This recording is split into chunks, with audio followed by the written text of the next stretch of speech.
शरम् अपहाय रघुत्वहमन्यमहं न कथञ्चन कञ्चन जातु भजे विना वेङ्कटेशं ननादो ननादः सदा वेङ्कटेशं स्मरामि स्मरामि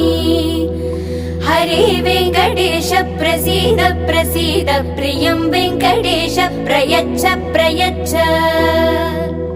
अहं दूरदस्ते पदाम्भोजयुग्म प्रणामेच्छयागत्य सेवां करोमि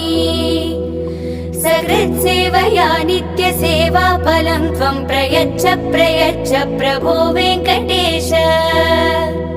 अज्ञानिना मया दोषान् अशेषान् विहितान् हरे क्षमस्व त्वं